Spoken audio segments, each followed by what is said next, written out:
Nós voltamos a falar agora sobre as críticas feitas pelo ex-presidente Lula à condução da Operação Lava Jato, ao ex-juiz Sérgio Moro e ao ex-procurador Deltan Dallagnol, com quem nós vamos conversar agora. Ex-coordenador da Força Tarefa da Lava Jato, ex-procurador da República e pré-candidato a deputado federal pelo Podemos.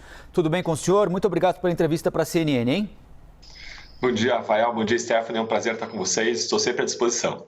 Bom, o ex-presidente disse ontem, entre outras coisas, que o senhor e o ex-juiz Sérgio Moro deveriam ter vergonha de andar na rua. O senhor se sente em algum momento constrangido pela Operação Lava Jato, pela forma como as coisas foram conduzidas?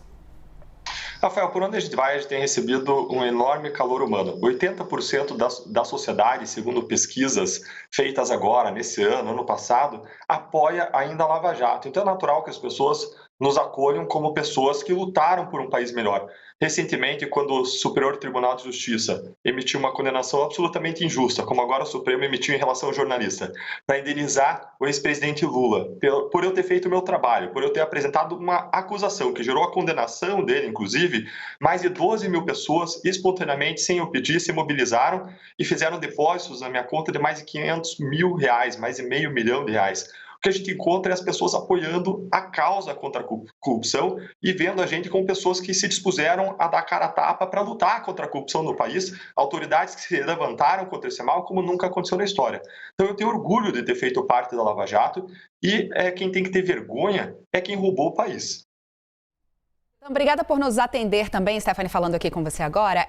A gente estava ouvindo agora há pouco um advogado criminalista especializado nesse assunto. Ele defendeu, inclusive, que houvesse uma espécie de quarentena para agentes públicos que participam de grandes investigações, principalmente no Ministério Público, antes de concorrerem a eleições. Essa é uma das principais críticas que se faz não só ao senhor, como também ao ex-juiz Sérgio Moro nesse processo. Deixaram a Lava Jato, logo depois são agora pré-candidatos, né?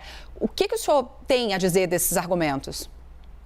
Stephanie, já existe uma quarentena de 6 meses imposta por lei. Eu saí cerca de um ano antes das próximas eleições. E, sendo muito franco, eu nunca quis ir para a política. Até hoje, se me perguntar, não é meu sonho estar na política. Eu tenho vocação de serviço público. O que acontece é que nós lutamos contra a corrupção, nós alcançamos resultados inéditos com o apoio de todos vocês, da sociedade. Nós alcançamos resultados em termos de condenações, de prisões, de recuperação de dinheiro desviado, de revelação do monstro da corrupção. Mas o que a gente vê agora é o Congresso Nacional e o Supremo Tribunal Federal, especialmente desmontando, esvaziando os resultados alcançados. E se a gente quer seguir mantendo esse sonho vivo de combater a corrupção, de reduzir o sofrimento humano causado pela corrupção, agora mesmo vocês estavam falando de questões de saúde envolvendo crianças, se a gente quer que as pessoas sejam atendidas na saúde, na educação, se a gente quer uma segurança melhor, a gente precisa combater a corrupção, a gente precisa reduzir esse grande mal brasileiro que nos prejudica há séculos ao lado da incompetência. E se a gente quer manter esse sonho vivo, o único modo que a gente tem é de mudar as regras a partir da atuação no Congresso Nacional. Por isso que eu decidi dar esse passo. Deltan, queria saber do senhor o seguinte: a Operação Lava Jato usou meios inadequados para atingir o fim que ela pretendia atingir? Ou seja, ela desrespeitou garantias constitucionais de todos nós brasileiros para chegar a um resultado que ela imaginava poderia chegar, desrespeitando, por exemplo, o direito de defesa, desrespeitando o sigilo entre advogado e cliente, se utilizando de condução coercitiva antes de convocar a pessoa para prestar um depoimento por livre e espontânea vontade, prolongando prisões preventivas até que o indivíduo se sentisse obrigado ou compelido a fazer uma delação premiada. Na sua avaliação, houve erro nesse sentido? Rafael, a Lava Jato ela seguiu todas as regras do jogo. Ela obedeceu e respeitou direitos humanos segundo padrões internacionais de respeito de direitos humanos. O que existem agora são narrativas de pessoas que querem se colocar acima da lei e que não querem que a lei seja aplicada de modo igual para as pessoas poderosas, do mesmo modo que é aplicado para o resto das pessoas no Brasil. Quando você fala, por exemplo, da condução coercitiva, a condução coercitiva sempre foi reconhecida até dezembro de 2017 como um instrumento legítimo que faz parte das investigações criminais. E em 2017, em dezembro, o Supremo proibiu as conduções numa votação muito apertada, de 6-5. Isso não torna ilegais as conduções coercitivas feitas antes disso. E mais, elas não foram feitas em relação a uma pessoa, elas foram feitas em relação à generalidade das pessoas que estavam sendo investigadas, que eram alvos centrais das investigações.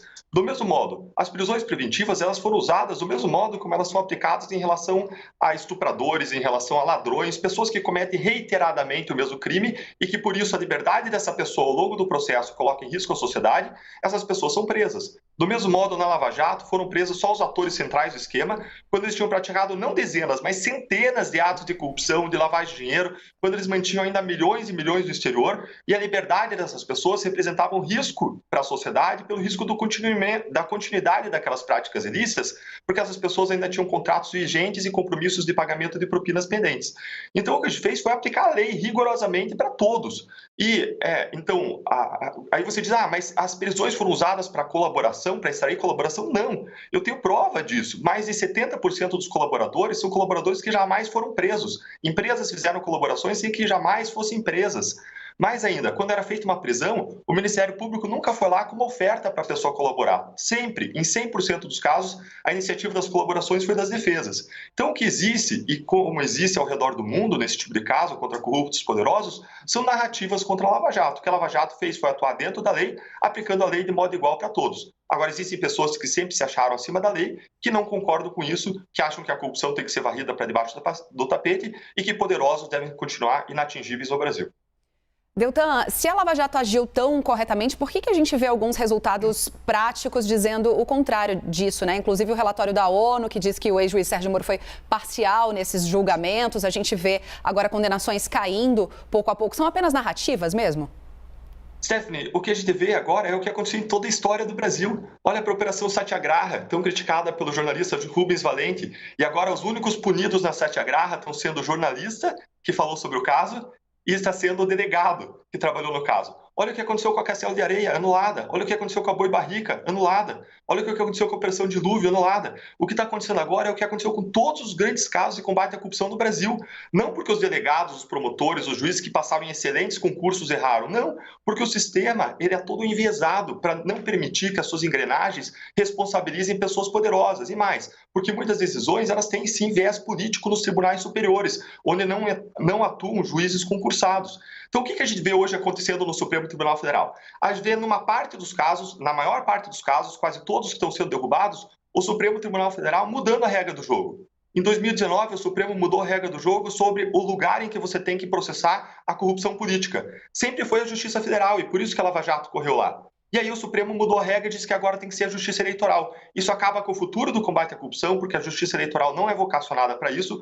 Promotores e juízes rodam a cada 2 anos lá. Além disso, ela tem que privilegiar por lei as eleições e não investigações sobre corrupção, mas isso prejudicou o passado, porque o Supremo aplicou essa nova regra para o passado, anulando grandes operações, e anulou aí o caso Passadina, anulou o caso Eduardo Cunha, anulou o caso Palocci e Vaccari, e anulou casos fora da Lava Jato, como o Mensalão Mineiro, anulou a Operação Integração na Lava Jato, anulou o caso lá da Paraíba, a Operação Calvário, também fora da Lava Jato, por uma mudança da regra do jogo. É como se o juiz, no final da partida, mudasse a regra e invertesse o resultado em favor do time de futebol que estava perdendo. O que a gente vê é uma mudança agora do tapetão das regras. Em relação à situação específica do ex-presidente Lula, que é o único caso que foge desse padrão, o que aconteceu, a meu ver, é uma decisão absolutamente equivocada do Supremo Tribunal Federal, que pegou decisões como a condução coercitiva, sobre a qual a gente acabou de conversar, e disse que o juiz foi suspeito porque determinou a condução coercitiva, quando aquilo não foi feito só em relação ao Lula, aquilo foi feito em relação a todos os outros réus na Lava Jato, 117 réus antes do Lula. Então, por que em relação a ele é suspeito e não em relação aos 117 antes? O que a gente defende é a aplicação da lei de modo igual para todos. Alguém pode até não gostar dos métodos da Lava Jato, alguém pode até discordar, isso é legítimo, mas não dizer que eles foram aplicados de modo desigual para qualquer pessoa. E o que a ONU fez foi se basear exclusivamente na decisão do Supremo Tribunal Federal. Se você for lá na decisão da ONU, você vai ver um item, salvo engano, 4, em que eles descrevem a decisão do Supremo Tribunal Federal e depois, na hora de decidir, eles ficam remetendo toda hora a decisão do Supremo Tribunal Federal. E 2 juízes, a meu ver, de modo muito adequado, eles divergiram, eles mostraram vários aspectos que não tinham sido abordados na decisão, mostrando que a atuação foi técnica, imparcial e apartidária. Agora, no Brasil, como vocês viram, não há décadas, mas há séculos, o sistema de justiça ele sofre uma ingerência política muito grande e ele é enviesado para não responsabilizar pessoas poderosas por corrupção. Procurador, existem alguns aspectos da Operação Lava Jato que surgiram a partir daquelas conversas, daqueles diálogos por aplicativo de mensagem que foram publicados pela Vaza Jato, que serviram como munição para quem acha que a Lava Jato tinha alguma intenção partidária, algum objetivo político de atingir A e não atingir B. Tem um diálogo do senhor com o então juiz Sérgio Moro sobre uma possível denúncia contra o ex-presidente Fernando Henrique Cardoso. E o ex-juiz Sérgio Moro responde ao senhor: acho questionável, pois melindra alguém cujo apoio é importante, se referindo a Fernando Henrique Cardoso. E, além disso, ele diz que os indícios sobre pagamento pela Odebrecht para campanhas do Tucano eram muito fracos e os crimes estariam mais do que prescritos. Além disso, houve a divulgação daquela delação premiada do ex-ministro Antônio Palocci entre o primeiro e o segundo turno da eleição de 2018. Como é que o senhor responde a essa situação? Em algum momento, a Lava Jato poupou alguém por ser de um determinado partido e forçou a mão em alguém por ser de um determinado partido? A divulgação daquela delação premiada autorizada pelo então juiz Sérgio Moro, naquele momento, ela ocorreu por uma coincidência ou não?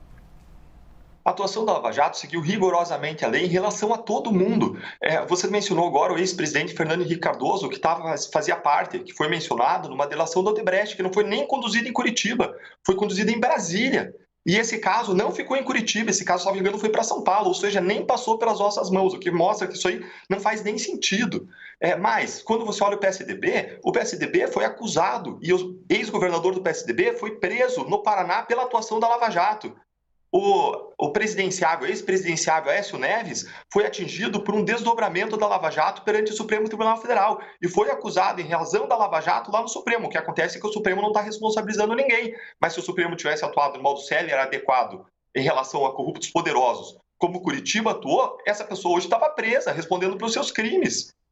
Então, a Lava Jato atuou em relação a todo mundo. Em São Paulo, os casos envolvendo o PSB de São Paulo foram enviados para São Paulo. E lá houve acusações contra Geraldo Alckmin, que hoje responde por acusações de corrupção e de lavagem de dinheiro. Foi acusado José Serra, que responde perante a Justiça Federal de São Paulo, ou respondeu, eu não estou acompanhando de perto esse caso. Então, todas as pessoas dos diferentes partidos foram atingidas porque existia um esquema sistêmico. A gente sempre frisou em todas as nossas manifestações públicas: a corrupção no Brasil não é um problema de um partido A ou de um partido B, é um problema sistêmico. Por isso que uma colaboração de uma empresa atingiu 415 políticos de 26 diferentes partidos. Tudo que cabia a Curitiba a gente fez. Agora o Supremo restringiu Curitiba à atuação relativa à Petrobras, o que dizia respeito ao Ministério do Planejamento, Caixa Econômica Federal, BNDES, órgãos estaduais, outros estados, tudo foi remetido para os outros estados. E aí a gente não pode responder pelo que os outros estados fizeram ou não fizeram. Lembrando que o sistema de justiça é engrenado para não funcionar contra poderosos. Então, essas outras pessoas, nos outros estados, procuradores, juízes, enfrentaram imensas dificuldades, como as que vocês veem hoje, a partir de decisões do Supremo Tribunal Federal, para processar pessoas poderosas. Você mencionou também a liberação de um dos termos de colaboração do Palocci antes das eleições de 2018. Vamos contextualizar para entender o que aconteceu. Palocci fez uma colaboração, uma delação premiada e revelou corrupção, indicou corrupção que acontecia a partir da sua atuação no Partido dos Trabalhadores. Como isso tinha acontecido em relação ao Partido Progressista, como isso tinha acontecido em relação a outros partidos, outros operadores, e essas colaborações, no momento adequado, sempre ficaram públicas, porque a corrupção não deve ser varrida para debaixo do tapete. A Lava Jato sempre seguiu um princípio de publicidade. E aí, na sua colaboração, ele fez mais de 10, mais de 20 termos de colaboração. E antes das eleições, não foram os 20, não foram os 10 que foram tornados públicos. Foi um deles. E por quê? Foi numa ação penal que estava indo para julgamento e que a defesa precisava, justamente para exercer o direito da defesa, conhecer tudo o que existia contra ela, tudo o que existia contra os réus naquele processo. E aquele termo de colaboração tinha informações relevantes para o exercício do direito de defesa. Ou seja, no momento processual adequado, foi liberado o sigilo, foi levantado o sigilo de um dos termos de mais de 10 ou 20 termos de colaboração de Antônio Palocci. Ou seja, rigorosamente foi seguida a lei. Agora, é claro que quem é atingido por isso não gosta, e é claro que em qualquer país do mundo, se você olhar a Romênia, a Itália, a Grécia, onde você combate a corrupção de pessoas poderosas, a corrupção contra-ataca, e contra-ataca com narrativas, inclusive a narrativa da perseguição política, que onde quer que você combata a corrupção, num município, num estado, num país, vai ser as pessoas investigadas vão se valer dessa narrativa. Tantas perguntas ainda precisariam ser feitas, Deltan. Muito obrigada, de qualquer forma, pela nossa conversa até aqui. Espero que exista uma próxima oportunidade. Nós conversamos com o Deltan Dallagnol, que é ex-coordenador da Força Tarefa da Lava Jato e ex-procurador da República, pré-candidato a deputado federal pelo Podemos. Obrigada. Stephanie, eu que agradeço você, Rafael. Estou sempre à disposição para trazer qualquer informação e esclarecimento que a gente precisa no Brasil. Em última análise, independentemente de partido, de quem é o responsável, a gente precisa combater a corrupção, responsabilizar os responsáveis, tirar as pessoas corruptas do poder e colocar um país em que o Estado de Direito funcione e funcione para todos. Eu queria deixar o convite para que todo mundo que nos assiste nos siga nas redes sociais. A gente sempre tem falado sobre mecanismos para exercer cidadania, para mudar essa realidade de corrupção sistêmica, inclusive sobre um projeto 200 mais que eu quero que vocês conheçam lá, que é um projeto apartidário para mudar o Congresso Nacional. Um grande abraço a todos. Obrigado.